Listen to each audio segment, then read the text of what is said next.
Continuamos en el tema de historia en la UNED y estábamos hablando de la invasión árabe en España, Al-Ándalus y los reinos cristianos.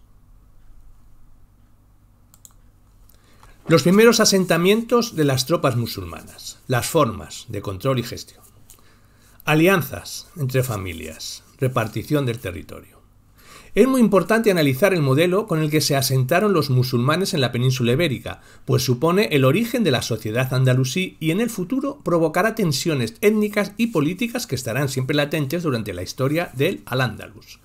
Musa había aprobado una concesión para hacer más fácil el control del espacio recién conquistado, ya que las tropas bereberes, cuando estaban en guerra, consideraban que tanto el botín como las tierras conquistadas eran de su propiedad, por tanto no debían de pagar el Hums. Sin embargo, desde el califato de Damasco se entendía la conquista de distinta manera, mediante el sistema llamado Okbata o el llamado Sulhan. En el primer caso sí que se debía pagar el Jums a la comunidad, pero no era así en el segundo, pues se llegaba a un acuerdo llamado Fujiya Sulhan, mediante el cual los territorios quedaban bajo el control de sus antiguos dueños a cambio de pagar un impuesto. Esta segunda situación se dio de manera mayoritaria, aunque también se dieron concesiones por parte de Musa de Abadan. Por esta diferencia de criterios, en los inicios, la posesión de la tierra fue motivo de disputa entre el califato y las tropas conquistadoras del Al-Ándalus. Así, una de las tareas más importantes asignadas a los primeros gobernadores de la península fue recuperar las tierras que habían sido asignadas y volver a repartirlas siguiendo los criterios califales. El sistema clánico tribal siguió siendo el sistema organizativo de los árabes bereberes y jugó un papel importante en el reparto de tierras. Esto es algo muy importante para entender cómo evolucionó la conquista hasta la formación de un espacio político y social. Los bereberes se instalaron siguiendo su modelo tradicional de hábitat rural disperso, sin importarle las condiciones climáticas ni el terreno. Se organizaron de manera autárquica en torno a la estructura tribal, con marcada estructura autonómica, desvinculándose tanto del Estado como de otros grupos bereberes, limitándose al propio clan. Se da una mayor sedimentación que antes no estaba tan presente y al estar en territorio nuevo ganan más importancia los lazos familiares para lograr cohesión. Los primeros grupos bereberes que llegaron a la península ibérica lo hicieron buscando tierras donde asentarse, implantando su organización, sus tradiciones y reproduciendo su toponimia originaria. El segundo contingente, formado por árabes, al contrario de los bereberes, venían en busca de botín y tributos, con un último fin de volver a sus territorios. El asentamiento de los árabes se produjo con posterioridad. Buscaban fincas privadas que fuesen fáciles de transmitir mediante pactos con sus dueños y así evitar el pago del Jums.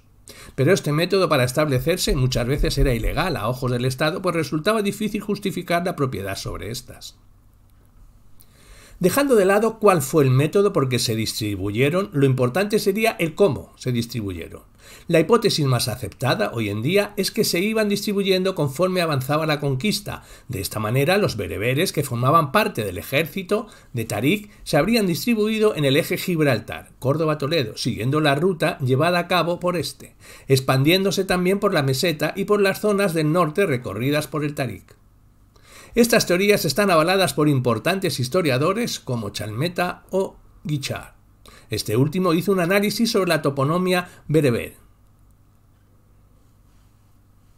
llegando a la conclusión de que había una fuerte implantación de tribus bereberes en las zonas montañosas del oeste de Andalucía, Toledo, concentraciones en los valles del Guadiana y del Guadalquivir y en la zona de Talavera, también en la zona del Guadalajara y Medinaceli. En la zona norte, la presencia de bereberes es menor, unos pocos asentamientos en torno a Zaragoza y Huesca y en el valle inferior del Ebro. Los árabes, por su parte, se asentarían en la zona del Bajo Guadalquivir, Andalucía Oriental, Albacete, Murcia y Alicante, dándose convivencia de ambos en torno a Toledo, lugar donde se juntaron los dos ejércitos. Chalmeta, 1994. La islamización de la población local.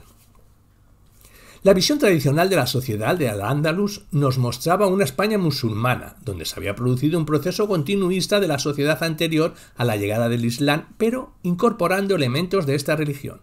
La población hispanogoda, muy superior numéricamente a la población musulmana, habría integrado rápidamente a los musulmanes, creando una cultura única, combinando aportes orientales con el genio superior occidental. sin duda una visión que buscaba exaltar la grandeza patria y rechazar, en cierta manera, las fuertes influencias orientales en nuestra cultura.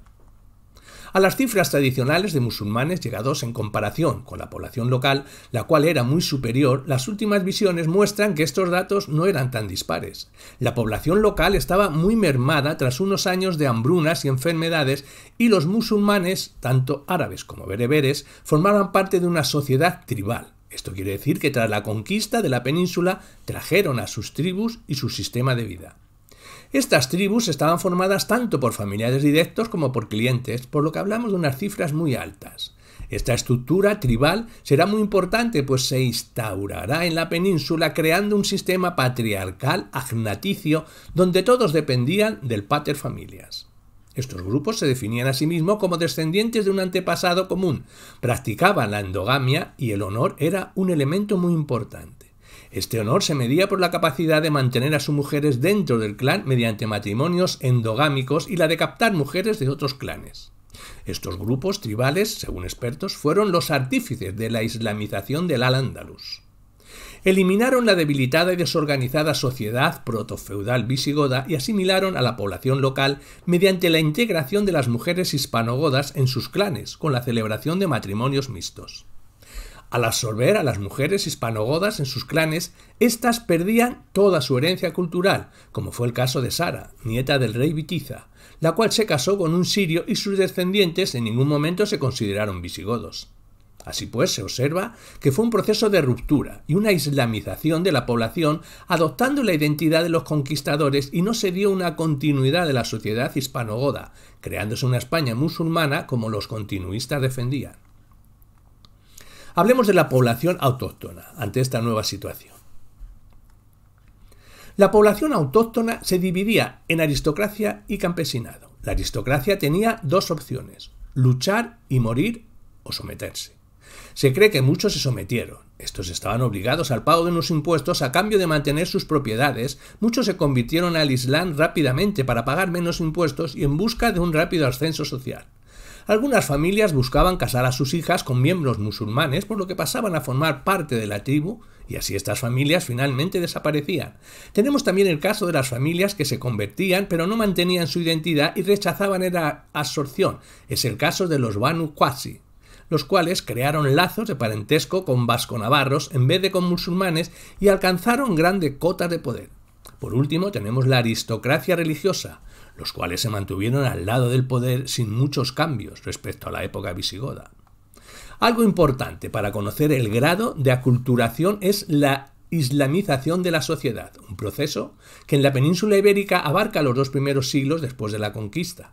Así transformaron la sociedad protofeudal visigoda en una sociedad islámica. Esto se debe a factores como la fuerte urbanización que centró la actividad económica en las ciudades y supuso un auge del comercio.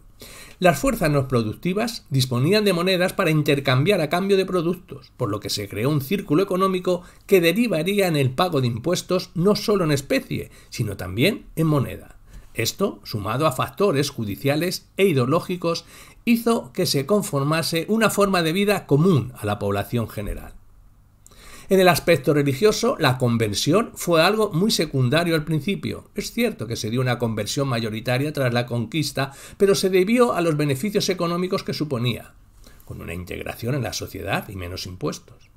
Esto se debe a la escasa presencia de ulemas en la península ibérica hasta el siglo X y a una formación teológica de las tropas llegadas muy limitada. De hecho, las tropas bereberes estaban recién islamizadas antes de llegar al terreno peninsular.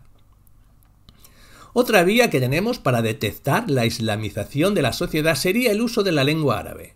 Abd al-Mulk había convertido el árabe, como ya se ha dicho, en la lengua oficial del califato. Sin embargo, se considera que hubo una situación de bilingüismo árabe-romance durante varios siglos, con islotes de población bereberófona, no dándose un uso monolingüe del árabe andalusí entre la población hasta el siglo XI.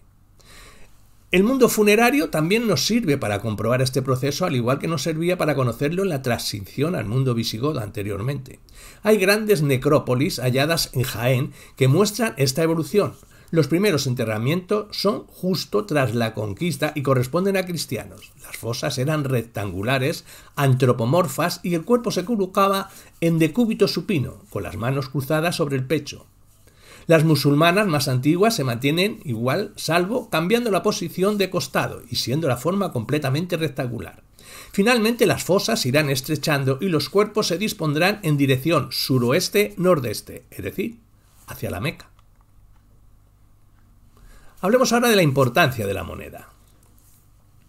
La moneda es un método muy importante para obtener datos sobre las consecuencias de la conquista. El mundo árabe tradicionalmente no acuñaba moneda, usaban unas u otras dependiendo de la cultura con la que negociasen. En su expansión con el Islam, copiarán las monedas sasánidas en Oriente y en Occidente las bizantinas. Se reproducían las monedas quitando las cruces a las bizantinas y añadiendo leyendas árabes a las sasánidas. Convirtieron el sólido bizantino en el dinar y el drama sasánida en el dirham. En el siglo VII, con la desaparición del imperio sasánida y la incorporación de cada vez más elementos religiosos a los sólidos bizantinos, se decide crear una moneda totalmente propia. Monedas con una profesión de fe en el anverso y una sura en el reverso. También aparece la leyenda con la fecha y la ceca, por lo que no será muy importante a la hora de la datación. La aparición y acuñación de la moneda islámica en Al-Ándalus presenta problemas de datación y diferentes fases. Tenemos las monedas transicionales. Al estar alejado de Damasco, las primeras acuñaciones en Al-Ándalus son monedas de oro, siguiendo el sólido bizantino de Cartago. Las primeras son emitidas por Musa ibn Said y acuñadas durante los 3 primeros años de la conquista. En ellas aparece la profesión de fe en latín y la indicación de la ceca SPN indica la península ibérica y el año de la égira. Seguidas a estas, en el 716, se emitieron otras, en este caso bilingües, y con la aparición por primera vez del término al-Ándalus, dándonos a conocer de esta manera que el dominio musulmán sobre la península ibérica estaba más que establecido, y la población empezaba a hablar árabe. Un rasgo característico y único de la moneda de Al-Ándalus es la incorporación de una estrella de 8 puntas, que podía indicar que se hallaban en el territorio más occidental conocido. Luego aparecen las monedas reformadas, que son epigráficas por completo, e incorporan un mensaje religioso que buscaba enseñar a la población los aspectos más importantes de la fe islámica. Encontramos mensajes como Dios es único, Dios es eterno e indiviso. No es engendrante ni engendrado, nadie existe semejante a él. Tiene gran importancia el uso de esta sura porque quiere enseñar que la Trinidad cristiana no existe y que Dios tiene una concepción no humana, que no está hecho a semejanza humana. Respecto a los lugares donde se acuñaron hay diversas ideas. Las monedas transicionales parece que se hicieron en Sevilla, ya que fue la primera capital, también en talleres portátiles, pues se aprecian muchas diferencias entre unas y otras. Las monedas reformadas coinciden con la instauración de Córdoba como capital administrativa de Al-Ándalus, y estas presentan una uniformidad y calidad exquisitas, por lo que se elaboraron en un sitio fijo y destinado a la producción de monedas. Al darse la acuñación de moneda desde principios de la conquista, también nos muestra que las intenciones que tenían eran de establecerse, y no de hacer saqueos meramente. Hablemos de los pactos de sumisión. Julián, ciudades muladíes. El primer pacto con los musulmanes, el pacto de Julián. El primer pacto de sumisión, cronológicamente hablando, sería el de Ceuta con el conde Julián en el 709, a través del cual Julián mantenía el poder sobre la ciudad y sus tierras a cambio de colaboración con los musulmanes y de permitir su entrada en la ciudad. Según las fuentes árabes, Julián era quien mandaba en la zona africana del Estrecho, primeramente con sede en Tánger y luego en Ceuta. Sobre su nacionalidad nunca hubo acuerdo. Hubo quienes decían que era bizantino, bereber, miembro de la tribu Grobar o visigodo. Su origen bizantino queda prácticamente descartado, ante las afirmaciones que se encuentran en diferentes fuentes, cuando Julián es preguntado por los árabes a las puertas de Ceuta sobre los bizantinos y los bereberes, y dice que a los bizantinos los dejaron atrás hace tiempo. Chanmeta, a través de una fuente árabe a la que llama Abbad, nos dice que era emir de Tánger, designado por el rey Rodrigo, y que era uno de sus cortesanos. Ibn Khaldún dice que los godos, cuyo rey en el momento de la conquista era Rodrigo, tenían una cabeza de puente en la orilla frontera dominios ibéricos que era Tánger, y los bereberes les estaban sometidos. Era entonces rey de los bereberes de aquella región un hombre llamado Yulyan, que acataba la soberanía y religión goda. Asimismo, fuentes ya citadas podemos deducir que era visigodo. Musa le exige antes de aliarse que demuestre su valía atacando a visigodos para mostrar su desvinculación hacia los mismos. Al acompañar Yulyan a las tropas árabes en el asalto de Carmona, como experto guía, queda también claro que si hubiera sido bizantino o bereber no habría tenido un conocimiento del terreno. Los descendientes de Yulyan, por su parte, también dan un testimonio importante, pues se referían a él como godo, dando a entender que él se consideraba así. Otros pactos de sumisión. El siguiente pacto del que tenemos constancia es el de Écija, anteriormente nombrado, en el año 711. Posterior a este tenemos el de Sevilla, en el 712, y el de Alicante, de los que no se han conservado las condiciones, y solo sabemos que se rindieron ante Musa. Posterior, en el 713, tenemos el de Mérida, que sí se ha conservado. El pleitearon que diesen todo el haber de los muertos, el de los huidos, el de los eclesias, el de los que estaban, anasí como piedras preciosas en nobles cosas, el todo el haber de los clérigos. Y después de esto fue firmado por buenas cartas, abriéndose las puertas y acogiendo dentro del entregado de ella. Sobre el valle de Cinca y zona de Lérida tenemos el siguiente testimonio. Las gentes que moraban en estos castillos ficieron pleitesía con los moros y fincaron sus castillos sin contienda. Musa le reconoció la propiedad de sus bienes y el uso de su religión a cambio de satisfacer el tributo. Estos son los que retuvieron la posesión de sus bienes inmuebles en los territorios del norte, pues pactaron que conservarían parte de sus cosechas, habiendo de satisfacer el tributo por las tierras y frutales y los campos de cereales, tal como hiciera el profeta con los judíos de Aibar. Las zonas que pactaron fueron las del norte, tocante a campos y arbolado, pero sin que ello incluya al resto de bienes de aquellas gentes. En el pacto de Tudmid se llevó a cabo en abril del 713, firmado por el propio Teodomiro y Ad-Aziz, hijo de Musa. Musa mandó a su hijo a sofocar la revuelta de Sevilla y tras sofocarla, en vez de seguir a su padre, al Algarve, emprendió una campaña por Málaga, Granada y Murcia. Es aquí cuando llega a la zona bajo control de Teodomiro y se firma el pacto. Este se ha reproducido en varias fuentes, aunque hay pocas variaciones entre las diferentes versiones, ya que beberían de una misma fuente, la original, la cual se perdió, las diferentes versiones que tenemos.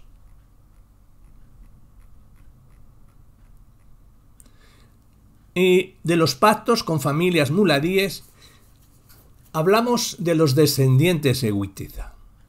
En vísperas de combate, los hijos de Witiza acuerdan desertar. Envían su emisario a Tarí diciendo que Rodrigo les ha usurpado el poder y proponiendo pasarse con sus seguidores al bando musulmán durante el encuentro a cambio de Amán y que se les entregue cuantas fincas poseía su padre en Al-Ándalus. Eran 3000 y se llamaron posteriormente la cuota de los reyes. Tarik accedió y en estas condiciones pactó con ellos. Cuando los hijos de Witiza se pasaron a los musulmanes, preguntaron a Tarik si dependía de alguien o era autónomo. Ante su respuesta, acuden a Musa para que confirme el tratado y después al califa al-Walid con el fin de que lo ratifique. De estos 3 hijos nos seguirán llegando historias. Alamú se estableció en Sevilla y a su muerte parece que su hermano Artobás le arrebató sus tierras a sus herederos, sumando así las posesiones de Alamún en Sevilla a las suyas propias en Córdoba. Ante esta situación, Sara y el resto de hijos de Alamud deciden viajar a Damasco a reunirse con el califa Isfán. Fue un viaje provechoso, consiguieron que fueran quitadas las tierras a su tío y distribuidas como en el acuerdo original. Por otra parte, Sara consiguió un marido, por mediación del propio califa, Isabá Musamí, con el cual tendría 2 hijos y uno de los cuales sería ancestro de Ir al-Kuchisa. En cuanto a los Banu Qasi, diremos que son una familia de origen hispano-godo y que tenía un gran patrimonio y ejercía el poder en la zona norte de la península ibérica, en la actual zona de frontera entre Aragón y Navarra, principalmente en torno a la ciudad de Tudela. Al paso de Musa en dirección hacia Pamplona durante su campaña en el norte, parece ser que el líder de esta facción, Fortún o Casio, le salió al paso y sin haber habido lucha de por medio decidió ofrecerle su ayuda a cambio de mantener posesiones y su poder en la región. Sería una familia importante de la zona norte, pero pero no formaba parte de la aristocracia visigoda ni desempeñarán cargos importantes durante los siguientes años. Los textos árabes no nos hablan de esta familia hasta el siglo IX con la lucha de los Banu Qasi y otras familias contra la familia imperante en la zona. Los Banu Qasi muchas veces han sido nombrados comparándolos con los bizantinos y con Teodomiro, pero observamos una serie de notables diferencias que les hacen que sean casos totalmente diferentes. Las distintas fuentes nos hablan mucho de Teodomiro y los bizantinos, dándoles un papel importante en la conquista, mientras que la documentación que tenemos sobre los Banu Qasi es muy superior y muy posterior, que no quedan apenas documentos que atestiguen este pacto. Conclusiones. Tras consultar numerosas fuentes, podemos llegar a la conclusión de que la conquista visigoda se produjo con un afán de dominación de la población local, dándose una situación de separación entre culturas, aunque momentáneamente se produjera algún sincretismo, como podemos observar en las tumbas o en las medidas llevadas a cabo en los concilios para buscar la unidad a través de la religión y el territorio.